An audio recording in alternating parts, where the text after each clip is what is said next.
everyone. Welcome to Wellness Wednesdays with Stephanie. I'm Stephanie Buckland, your host, and I am very excited and super delighted to be interviewing my friend and colleague, Michael Sims, today. Michael, thank you so much for joining me. Thank you so much for having me. I am so excited to dive into this conversation because this has been on my mind for almost 20 years.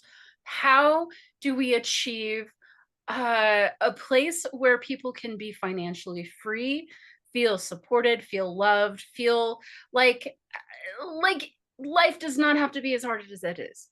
There's so much Yeah, struggle in the world, and I feel like what you are doing is so relevant to that. So yay. Thank you for building such an amazing business, and I can't wait to introduce it to the world. So, without further ado, if you would please introduce yourself, your business, and how your magic is showing up in the world. awesome. So my name is Michael Simm.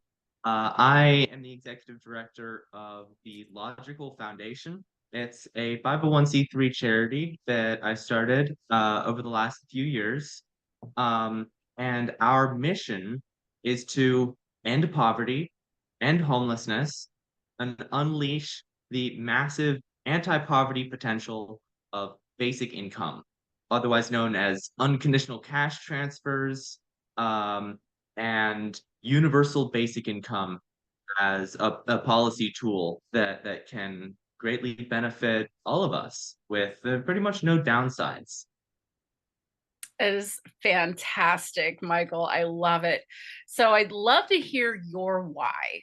Why did you decide to build this? What is it that inspired you? I've always really wanted to make a big positive impact in not just a small scale. Like I care about the people around me, family, friends, but I've always really wanted to leave a lasting positive change in humanity as a whole. So I guess I'm ambitious and then ambitiously uh trying to create a positive impact. And so I've given a lot of thought about things that change the world in general and things that things that I'm capable of doing. And I'm not a super technical person. I'm not an engineer. So um I got quite into looking at social policy and figuring out what social policy makes sense to solve various different problems that we have. And I ended up tying that into my research into things that change the world, which are disruptive technologies. This is an area that I minored in college and did a bunch of research on different things, such as the transition from the horse and buggy to the car, or the film camera to the digital camera, or the flip phones to the smartphones, and sort of how that transition happens and why it happens. And it always happens when something is 10 times better at accomplishing something, at least 10 times or five to 10 times more cost effective at transportation, for example, or just massive benefits on a step change of technology. But I looked at the social support structures that we have, the welfare system, and the traditional charity systems where they spend money oftentimes to construct a building and then hire people and hire supply chain and move stuff around a bunch. And then when you actually measure how much positive impact it's had upon the poor people or the people in need that you're actually trying to help, um, it's oftentimes not even measurable. Meanwhile, what is extremely positive and consistently measurable is putting money directly into people's hands. So direct and unconditional cash transfers are just wildly powerful because people in need know what they need. And um and yeah, so that's why I have decided to dedicate my life and really focus on this area. I think it's a way where we can transform a system, the almost one of the most important systems, the system that is like the safety net, and we can take it from a place that traps people in poverty to a place that lifts everybody out of poverty. I think it's such a powerful why. I personally had a period of homelessness myself, between basically it was interesting, the bookends of 2017. I was homeless at the very beginning of 2017, and then I was homeless again at the end of 2017. And I've always marveled at this concept that most people are just a couple of paychecks away from homelessness. Like, it Yeah, is so prevalent in our society that we're barely living, let alone thriving. We hardly ever get to thriving unless we're millionaires. And like, why is that? Why is it that we cannot thrive in our current systems? And yeah, I've often pondered that myself, being a homeless experience and poverty in my own consciousness. Like, why is there poverty in my consciousness? Where did this come from? It's not like I was raised in poverty. I was in the middle class, but I yeah. We did hear a lot from my parents: financial struggles, can't pay the bills this month, sorry sweetie, we have to take you out of this class, we can't afford it. Like, it happened periods of time in my life as I was growing up, and I realized that there's some of it is that lack mentality, but some of it is just the way things are, and there's no real support systems in place to get you out of poverty once you're stuck there. And yeah, I mean, you basically have to pull yourself out, and that's next to impossible for some people. So I applaud you with this idea, and what you're building is so important. I could have used help a couple years ago, so this is so good.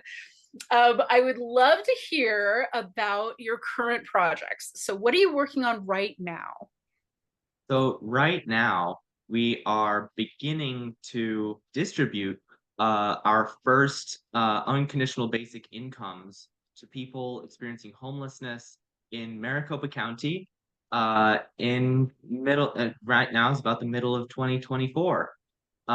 We just did our first big fundraiser a few months ago, and we hit our goal. We raised $10,000, and um, and after all was said and done, we had $7,200 to put directly into the hands of six people. And so this isn't a whole lot of money per person, but we have reason to believe that just a little bit of money can go a really long way in not only helping people pay for a few small things, but really giving them the the vibe that somebody out there is caring for them, period. So somebody out there wants them to succeed, and unconditional cash transfers mean that it's not a loan. They don't have to like pay it back.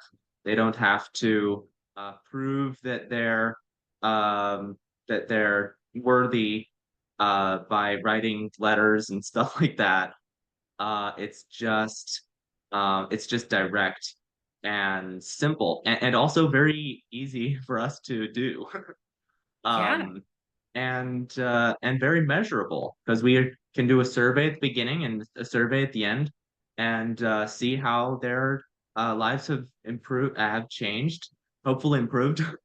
Um, and then we can ask them their individual experiences and get real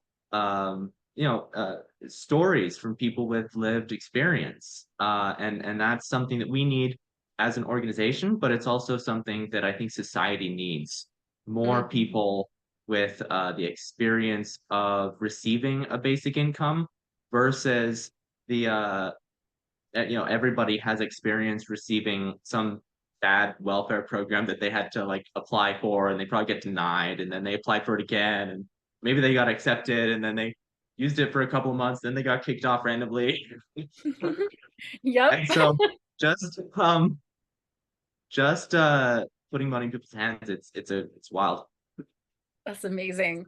So how do people work with your organization? I mean, do you select individuals that are actually experiencing homelessness, So living on the right now, street, or how do they know about what you're up to? well, in the future, we want to experiment with different ways of finding people, but our real focus is randomization.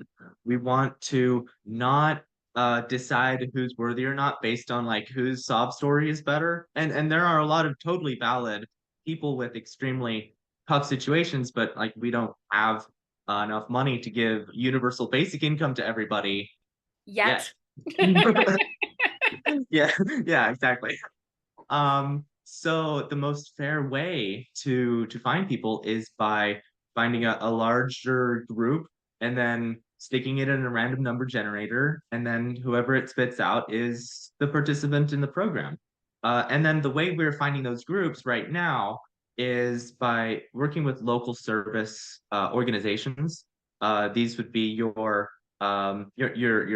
you mom, for example, mothers and daughters shelter, family shelter, Mhm. a new leaf, um, Native Connections, Homeless Youth Connections. These are various different organizations. Some of them we will be working with, and they've got these big lists, so we can just ask them to take a thing of their list and then stick that into the random number generator, and then we'll be able to help one of their people. And they Okay. won't like kick the person out of their program. They'll still be doing all of the providing all of the support that they would normally give. This person would just have some extra help being part of our program as well.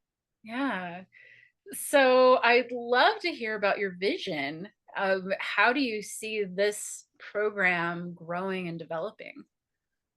Yeah, so this program, we're calling it the Logical Foundation's Maximum Impact Program.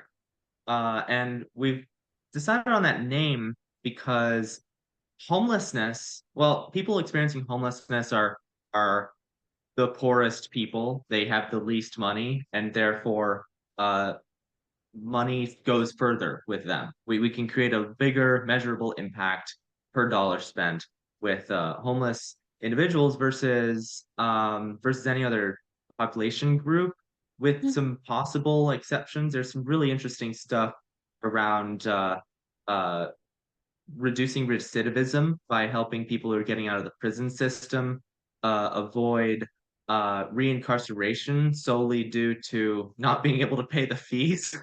Right. Yeah, yeah. And but the other reason why we focused on homelessness in Arizona specifically is because, well, it's really hot. It's very hot. It's super hot in the summer. And the mortality rate is very high, far higher than anywhere else in the United States. Right. And Um, you're speaking specifically in the homeless population, right? Specifically with the homeless population, Yeah. mortality rate is over 10%.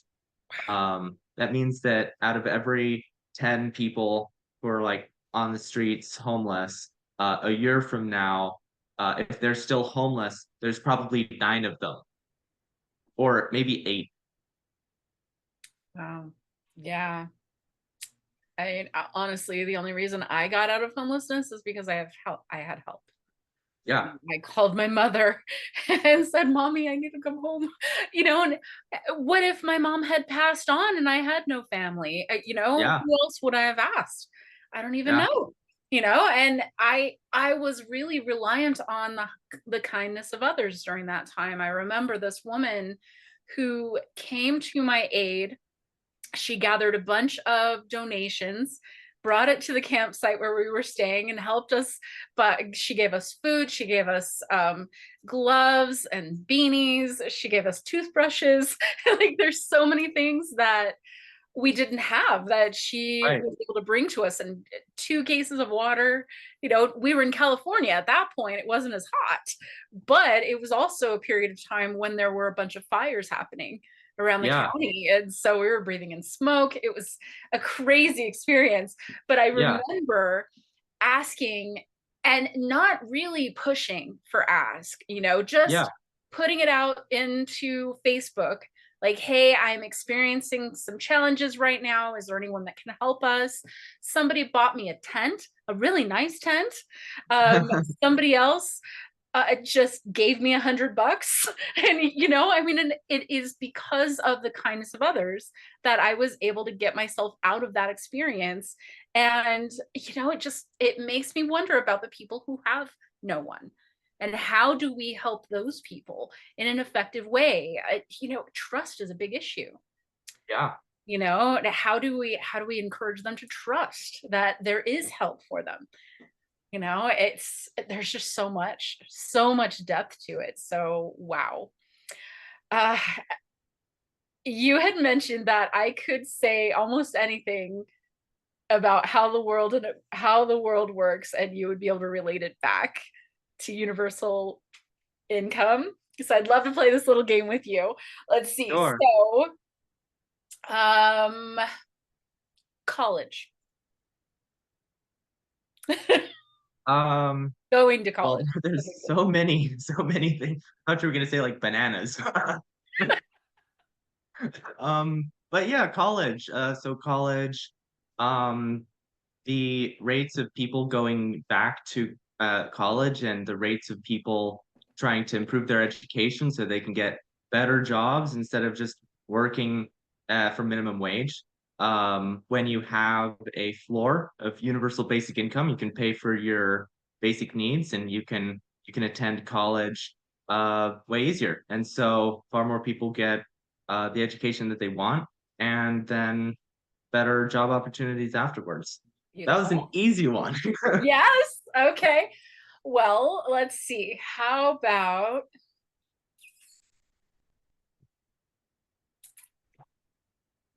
so many things. Healthcare. Healthcare. In Canada in the 1970s, there was this experiment where they basically gave a universal basic income to a whole town and they measured it against a different town that was very similar. And during that time that the town had this universal basic income, the hospitalization rate went down by 8%, Wow. which and so if I like numbers, I'm a numbers guy. In the United States, we spend about $12,000 on average per year per person on our healthcare. That's about six times more than anywhere else in the country or anywhere else in the world. Um, even places with far better health outcomes. Yeah. Uh, and 8% of that total amount that we spend, that 3.5 or $4 trillion that we spend annually on healthcare, 8% of that is like enough to pay universal basic income of like $400 a month to every person. Wow. So you can see how you implement a universal basic income, it reduces the amount of hospitalizations and medical issues across the society because people are able to get preventative care. People are Right. able to actually go to the doctor. People have the power to like fight the insane cost stuff. Right. Right. and Well, and I'm thinking too, access to and so ultimately nutrition. it reduces the overall cost, even to Yeah. taxpayers. That's Because fantastic. taxpayers are spending Yeah. like most of the money for most of people's healthcare. Yeah. Well, yeah. I mean, I think it's really interesting that there is, so many things rely on us being financially secure. Yeah. And if you don't have financial security, you make different choices.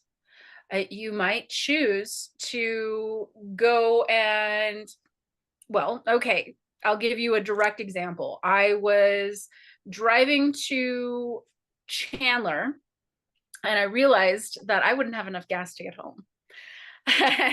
I'm about half an hour away from Chandler. So the drive to Chandler, I was like, wait, if I can't get home, Okay, so I reached out to my partner. Hey, can you put 20 bucks in in my bank account so I can get gas, so I can get back home? Thank God that I have a partner who has a little money to work with that I can ask Yeah, for help like that. Um, because like, what would I have done in that situation? It's yeah. not like I could pull money out of my ass. Like, where would it come from? Where would it come from? And this is where, like, I fully support random acts of kindness, especially at a gas station, because there's so many times that I've encountered people, I just need 5 or 6 bucks just to get me a gallon of gas so I can get home. Yeah. Simple things like that, that you can make an impact in a very small amount, or you can make an impact in a very large amount. And it's really about the individual and the individual person that you can help. Every single person you help is able to help themselves a little bit better, which is beautiful and exactly where it should be. It's like, why are we not doing these things more often? Why did Yeah. it take to 2024 for somebody like you to just develop an idea like this? Ideas have been out Well, there, I didn't but not in develop the this US. idea. This I has know, I been know. You can't in take credit. I development can for totally get that. centuries and centuries. Actually, interesting fun fact. Thomas Paine, one of the originators of the United States, he has a book uh, called Agrarian Justice that basically advocates for universal basic income. In like this is an idea that has been around from the founders of our country, and I think I'm not sure why they didn't get around to doing it, but Richard Nixon almost got universal basic income implemented, um, except that a study came out that a totally false study came out. It turned out later to have had mathematical problems. But the study came out and suggested that if everybody had universal basic income, the rate of divorce might go up because partners would be able to escape from their abusive spouses. And so all of the all of the politicians freaked out and they're like, "Oh, no, no, we can't do that." Turned out it's not even true, but it also points to the fact that people that know that they have some money, um, they financial abuse is a factor in like 95% of all domestic violence cases. It is Wow. the single most enabling factor for an abuser to Keep keep their control. partner, yeah, keep control. Right. um and without that it all falls apart. Right. um Wow. Yeah. Yeah. God forbid we give the woman who's being abused a couple extra $1,000 to get herself out of the situation. Wow. See where and the society was children, at that point.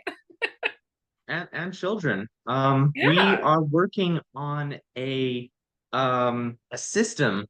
It's like how do you structure universal basic income for kids? Because Right. you can't give kids just a bunch of money. They're kids. They're stupid. They're gonna they don't know what they're doing. Maybe emancipated youth are slightly different situation, Sure. but for kids, the idea that we think makes most sense is that the money should go directly to whoever is their immediate financial provider. So we're working on a system for larger programs as our stuff develops, where if it turns out that one of the families is an abusive family, and it's impossible to know if you've got 1,000 people in your program, it's likely some of them are in that situation. If Sure. they take the kids and run, if one of the parents takes the kids and run, the money for those kids will immediately start going towards that person, just whoever is taking care of the kids, and then we can let the courts sort it out. But Sure. the money going to minors should always go directly to whoever is taking care of them in that time, in that month, or whatever. Yeah. Yeah. Oh, man. Wow. What an amazing world we live in right now. I Yeah. mean, I think it's been really interesting to see how the internet has shifted our view of the world. what we can see and what we are willing to accept, Yeah. because we're at a point where we can see the world. We can it's the world has become smaller. We And the can world can see. see us. Yes. And oh man, I mean, so tell me, are there places in the world where universal income is actually working? Yes. Um, it's basically Alaska. Alaska has this thing called the permanent dividend. Every year, they give every resident of Alaska a percentage of its taxed oil revenue, or the source of the money really doesn't matter. Um, as long as it's not like printing more money and causing inflation and stuff. As long as it's not that. Um, so Alaska has seen lower rates of poverty, child poverty, lower rates of inflation, and lower rates of a whole broad group. There's a lot of studies being done right now by New York University, their cash transfer lab, on looking at how Alaska and their poverty outcomes and nutritional outcomes, all sorts of things, Yeah. are doing compared to the continental United States. And the lines were pretty much the same right up until they implemented that program. And since then, it has diverged slightly. And uh, interestingly enough, one of the big impacts of the dividend is that on dividend day, the day that everybody gets the dividend, a lot of businesses have sales. They have sales for the dividend day because they're trying to, people have money, so they're able to buy things. And so prices go down. That's awesome. Oh, I love it. So this is in the United States. We've got a Yeah. state in the union that's actually doing this. That's Yeah. fantastic. So I And love then this progress. and then across the world, there are a couple countries building stuff right now, but the best areas I'd say are various random villages in Kenya, I think Uganda, some of the poorest places in the world, where an organization that we know very well, Give Directly, we're actually very much inspired by them. They have taken entire villages and given every person in the village $30 a month, which is their monthly income. Their annual income is like 300, $600 a year. And Yeah. so they provide everybody in these villages either this continuous universal basic income, or they can give every person in the village $1,000. So a bunch of money that they can build with and invest in things. And both have been incredibly impactful. Yeah, That's wonderful. I love seeing movement forward in this direction. It's so important because, I think what I see, humanity is moving toward a much more peaceful society. I think that humanity is moving in this direction, and we're going to need these tools in order to fully achieve this amount of peace. So, the work that you're doing, the work that I'm doing, and the work that the collective is doing toward healing the planet and healing our issues, finding solutions that are true solutions that can help us heal and move forward. Like there's just so much happening. It's so cool. Uh, yeah. so, with regards to, let's come back to the logical foundation and your future plans. So, do you see your company like fueling universal income for the nation or the world, or what is your big vision? So we're actually a pretty standard charity where we talk to major funders and show them the data and get them to put their money into the most powerful type of program to help people in need.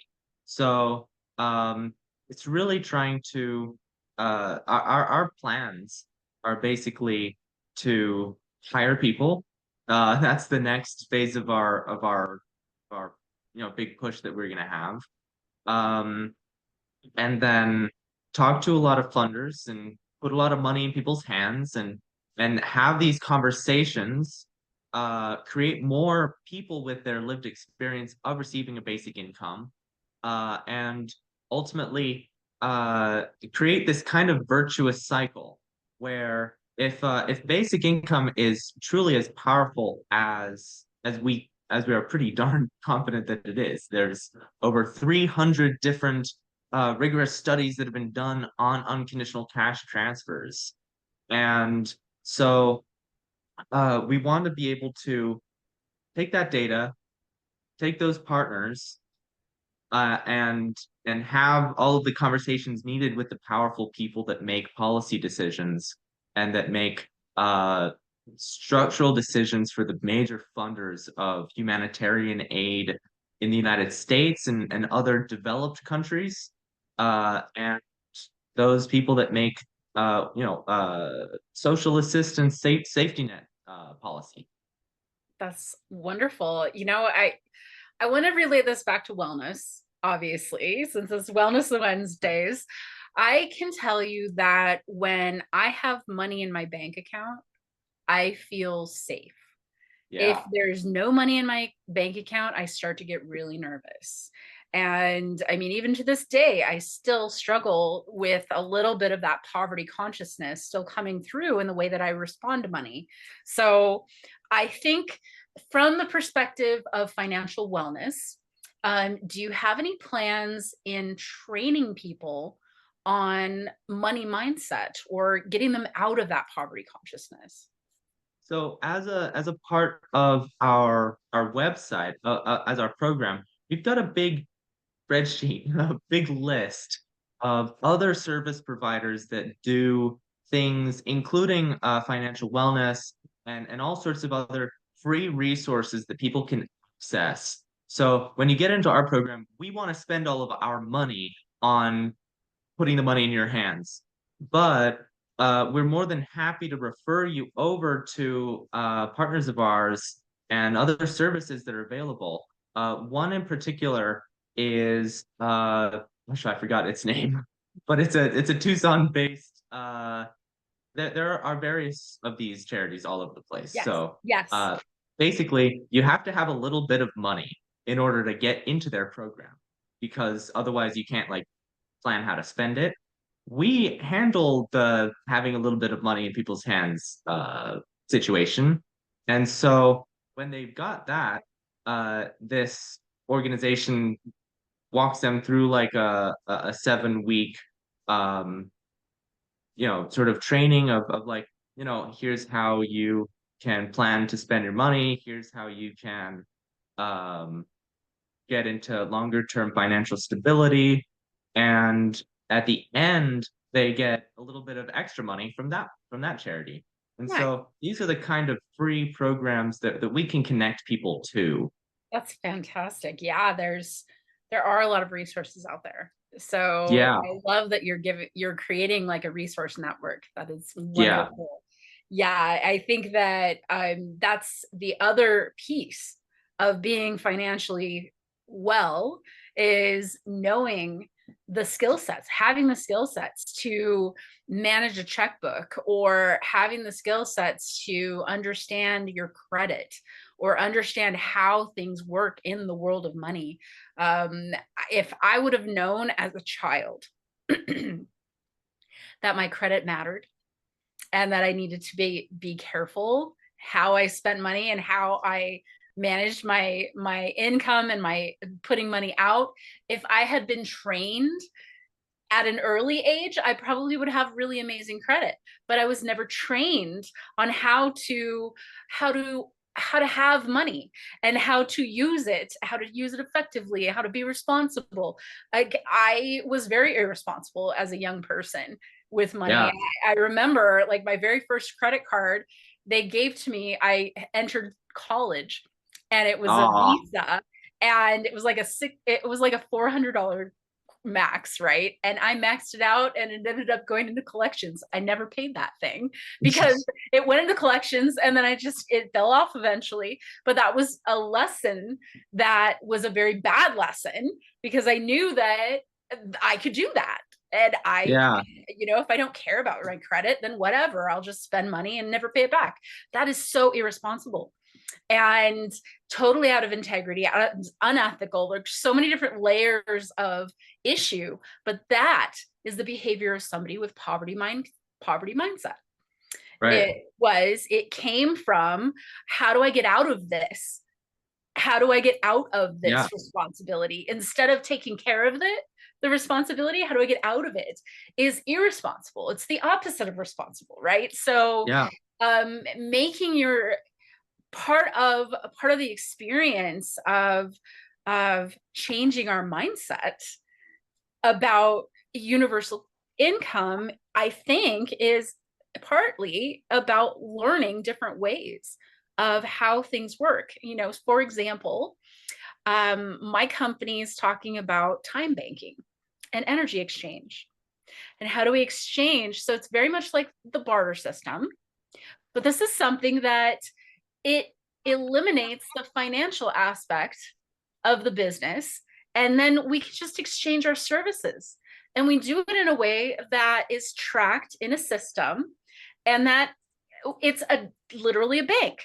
So you Huh. spend an hour of time giving me a service, I document that hour of time in the time bank, and then you can turn around and use that hour of time for something else that you might need in your life. And so we're developing this time bank that we're thinking it needs to be like Maricopa County Time Bank, where we can all work together as a collective and help us support each other without the financial aspect as part of the conversation. So it Oh, allows that's a us to work fantastic together. way to evade Beautiful. taxes.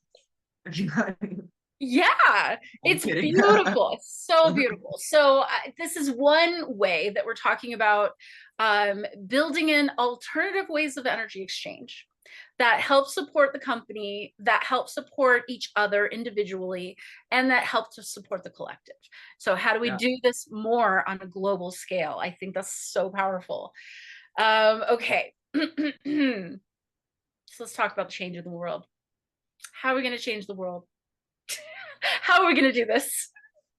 Um, Really, we've got to build that virtuous cycle. If just me alone, or you alone, or any one person or a group of people, volunteers, they can have some conversations. They can usually get maybe a local policy change, or a local, and that can be powerful. Or get a local project running or something like that. However, if we really want to get massive scale impacts, you've got to get massive scale financing. And so the logical foundation is fighting a new war on poverty, and that army needs to get paid. And the way that army can get paid, once it has that tipping point, once it truly exists, and there are paid fundraisers, paid development officers, it's basically a fundraising machine. We talk to funders, and we talk to philanthropists, and we help them make the biggest impact they can possibly make on improving people's lives directly. And then we've tended to try to get about 80% of the money that we raise directly into the hands of people in need. And then with that 20%, we can pay for the fundraising costs of raising that money, pay for the distribution, because cash is software. Cash is incredibly easy to distribute compared to any other kind of nonprofit program. And then with any extra, we can hire more fundraisers to raise more money, to put more money in people's hands, to hire more. And then it really does get quite fast going, because our our cost structure at scale should be far better than any conventional charity. And our case for uh donating to us versus versus the stuff that funders are already funding is incredibly strong. It is the single strongest case out of anybody asking for money to help people in any type of people, pretty much. Almost, and there's very minor exceptions with people with like really extreme drug addictions, perhaps, and mental illnesses and stuff. Right. But almost any group of people in need, pretty much any location on Earth, we can multiply the impact of a funder's money by an order of magnitude.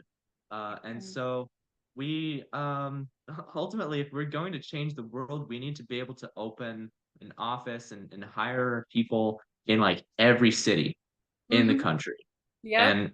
and and then have fundraisers every year in every city in the country, and invite Yes. all of the politicians on the left and the right, and have the conversations, and really try to help everybody just straight up understand what is happening and why people in need spend their money on basic needs instead of on like drugs and alcohol, and why they work more and they make more money when they have financial stability.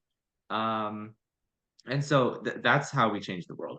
Yep. But we need to get to that tipping point, and to do that, we need to hire people. And so that's our next push, because we need to That's raise cool. quite a lot Yeah. of money to do. Yeah, definitely. That's exciting. Okay. I love it. I love it. Do we have another game? You gave me like such easy No, topics to relate I'm gonna back make to. it harder for you. Make something Um, really, really out of there. Really out okay, there. okay. How about going on retreat? Going on retreat. Mhm. Um, I mean, there's a couple of angles there. Going on retreat is easier when you've got money to go on retreat. For sure. Um, but also the retreat is probably going to be better because you're less stressed about coming back. Like, oh, have I maybe lost my job or something? The amount of stress about. I feel like when universal basic income happens, it will be the largest positive vibe wave ever. It'll be this massive feeling to every person, your neighbors, your family, your friends, every person. It'll be like, oh, everything's gonna be okay. Yep. That's awesome. Wow. Okay. Well, let me think of another one. Writing a book. So there are many millions of people who are stuck in dead-end jobs and things that they don't like. And if we look throughout history, the best book writers, the best artists of all kinds, they all of them had something, and that was a benefactor. They had money to just spend time doing their art, and um they all had the power to go and do that.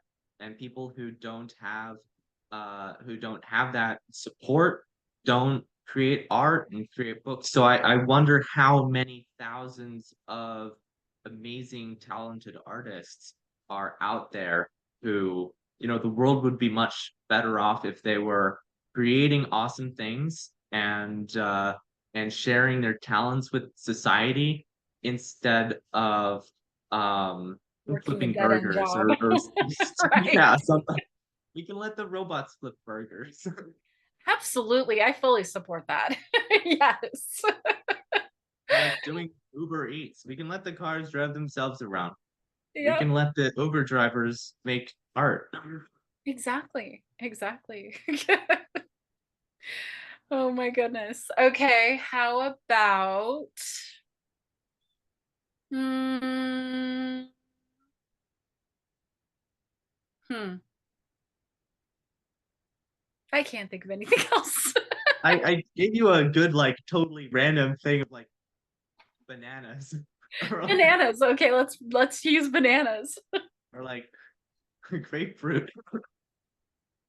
Um, Bananas. Let's see. So, um, a couple of things.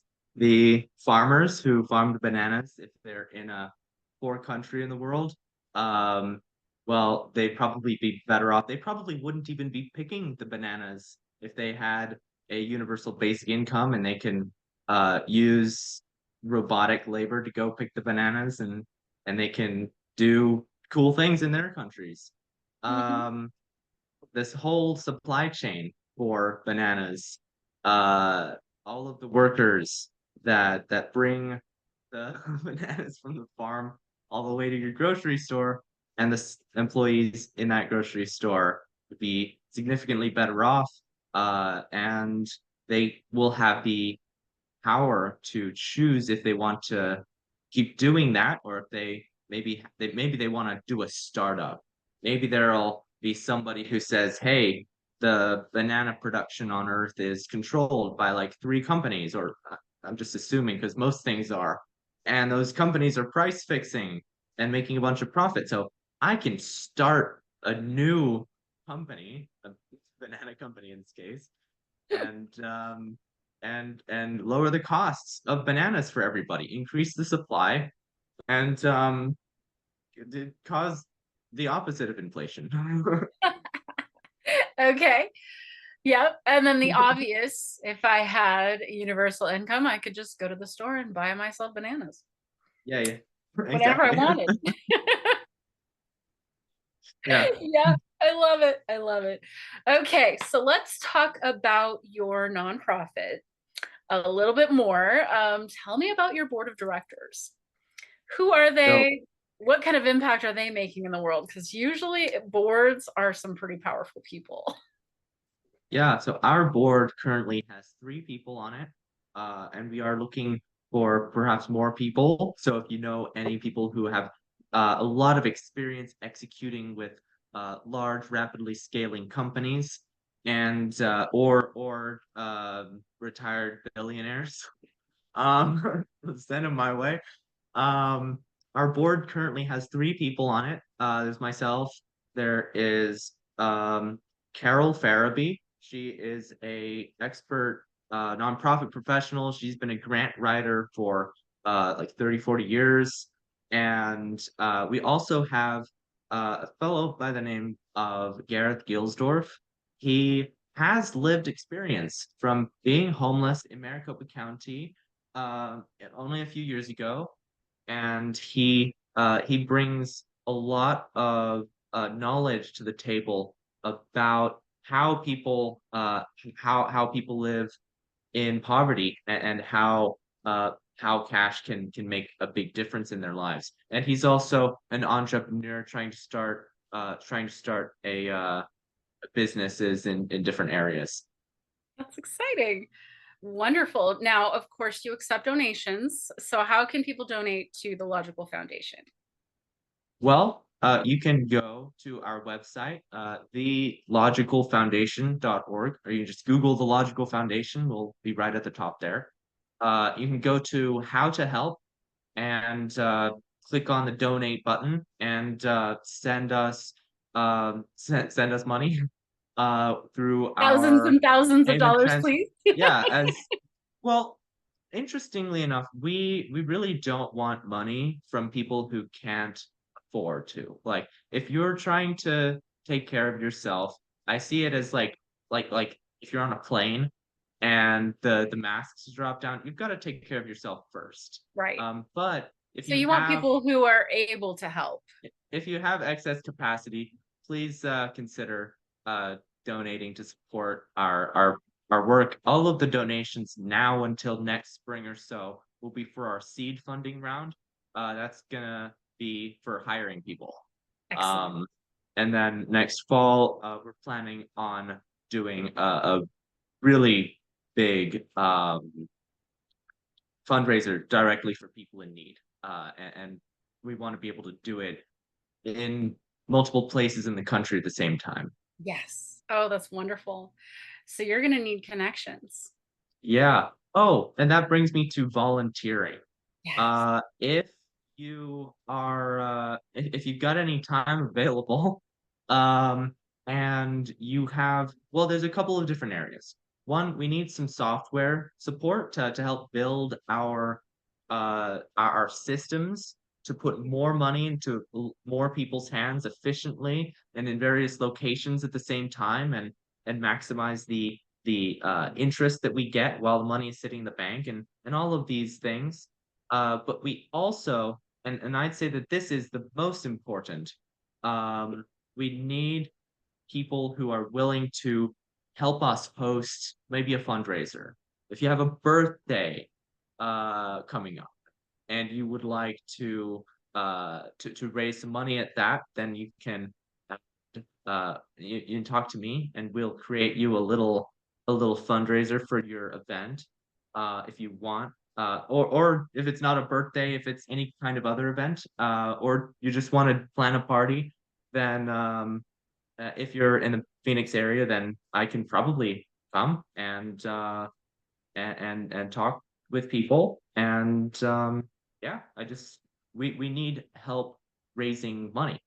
Absolutely. It's straight up, it's very direct. It's an easy business model to understand, It's and that's the help that we need. That's us. That's awesome. Awesome. Okay. Now, did we miss anything? Is there anything else you would like to share? um not no, I don't think we missed anything. We covered a lot. Okay. So, you mentioned your website. How else can people get in touch with you? They can contact me. My email is michael at thelogicalfoundation.org. You can contact the organization. It's info at thelogicalfoundation.org. Mhm. So we're very accessible. We'll get back to you within a few business days. Um, and yeah, that's how to contact us. I also have LinkedIn, and we've got a YouTube page. Oh, we just recorded during our first fundraiser. We did a panel with myself and Carol Farabee and a Reverend Cleo Lewis, who is he's a board member on at Arizona's largest homeless shelter organization, and he's also got a lot of experience with street outreach and talking to people and helping people get out of homelessness, and lived experience as well. So that was a great panel discussion. It's on our YouTube channel. Just search for The Logical Foundation on YouTube, and it should pop right up. And yeah, Excellent. Yeah, I will also share the link for that video. awesome. I watched it. It was a great conversation. Yes. Wonderful. Thank you so much, Michael. I am so excited to share this with the world. I cannot wait. Would you like to share maybe a final thought, inspiration? Yeah, I'd say my our biggest inspiration was Give Directly, as I mentioned earlier. They really pioneered the idea of putting money into people's hands unconditionally with no strings attached. There are stories from the beginning of their work in like 2010, 2011, where they'd walk into these company boardrooms and get laughed out. It's like you're insane. It was That's crazy. We can't give money to people in poverty. This is and so they've come a long way, and their research and their strategy uh deeply informed our concept. That's basically give directly, but instead of the poorest places in the world, we're quite focused on the wealthiest places in the world. The and because interestingly enough, the wealthiest country in the world, America, also has a whole lot of super poor people. Yeah. Um, Yeah, people in desperate poverty in the richest country in the world. And that's insane. And so I think we've Yes. got a plan and a strategy that can actually work. Um, Wonderful. yeah. Wonderful. Standing on the shoulders of those who have previously fought this war. And that is such a beautiful thing that you've got, you know, 'cause you've got a support system. There are people out there that are seeing this and wanting to help. So please do. If you see this video, reach out to Michael, send money his way because it is so, so needed. And I speak from experience. It is so, Yeah. so needed. Donations are tax deductible. Absolutely. Awesome. Thank you so much. Sounds good. It was a great conversation. And I'm looking forward to chatting with you again soon. Absolutely.